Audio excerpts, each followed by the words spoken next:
Akashvani Imphal Rk.Gorani na pau pajari.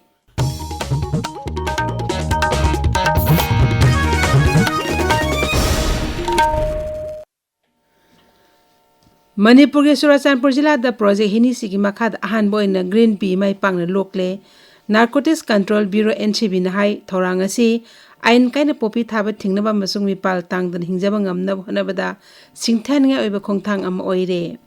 NCB na hai hana ain kaina popi tharamba lam ekar jani yankhai mari project asina mai pangna green pea thapam onthokle amasung thorang asina jilla asigi imngsam kunmari da henbada kanaba pire thorang asi NCB na project hini sigi makhada sai asigi April thada hawdokhibani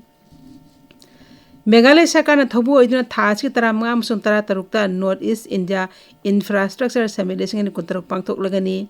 mifam basi mapung oiba pandamdi awang nupa ki raija nipan makka kendra ki mantralaya nipan ni mute singa puna unahan bani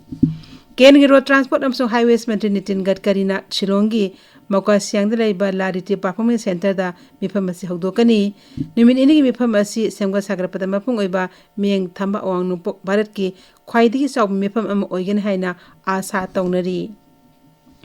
mifam basi da laibak ki mafam pono makti mihchani pan hen amasung sarkar gi makok thongba official udio kilusing basing investor sing amadi infrastructure developer chahumlom saruk yaraba yai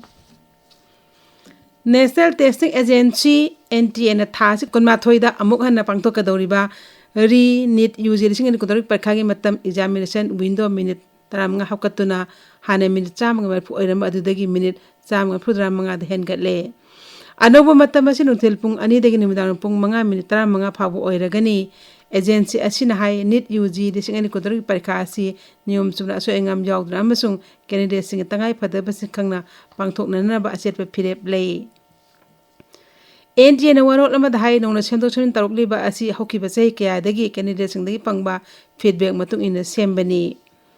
numin ini chatha gada ba BRICS labor sing lawu singu mantri singi mifam ngasi dagi Madhya Pradesh ke Indore da hokre kengi lawu singu mantri Shivraj Singh Chauhan mihut kangbu sing adubu taram okhi amasung malem pumbasi imung amatani haiba Basudeva Kutumbakam haiba wakhalonda makatana chatha na bagi tangai phadaba chiana panki mangna hai Pradhanmantri Narendra Modi ki lamjing makhada Bharat ki miyeng asi lal gi mahuta santi thamba amasung mungnabagi mahuta tengmang pinaba haiba wakhalon aduda sagat pani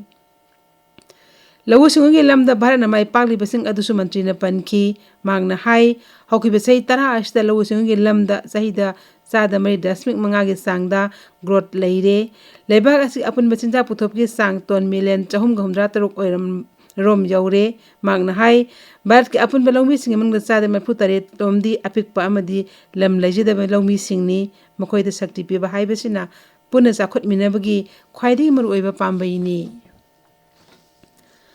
Pradhanmantri Narendra Modi amsung France ke Rashtrapati Emmanuel Macron na puna nongmaijing nimita France ke Nice ta Bharat Innovates Summit hawdokani Akashvani News ka unabada France ta leba Bharat ke ambassador Sanjeev Singla na hai mifam asig wakhalondi Shiksha Mantralaya na senggatpa Bharat ke deep tech talent sing Bharat ki mapan uthokpani mangna hai tongan ba lam tarahum da deep tech startup chamga kun hen leire makoi sing adu startup lising amaga chani hen bedagi khangatpani Pradhanmantri Narendra Modi Europe ki laibak ani France amasung Slovakia ki khongchat ahan boina thas ki taramari da France ki Nice ta thungani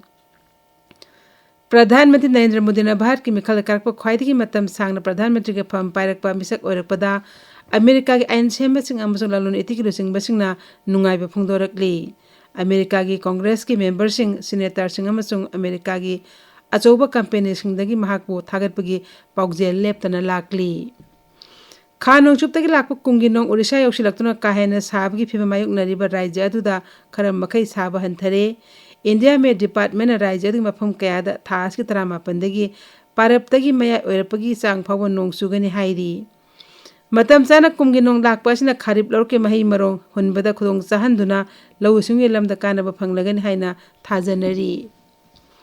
Bharat की पीवी सिंधु स्निद चथारिब Australian open badminton tournament की नुपी singles semifinal संगले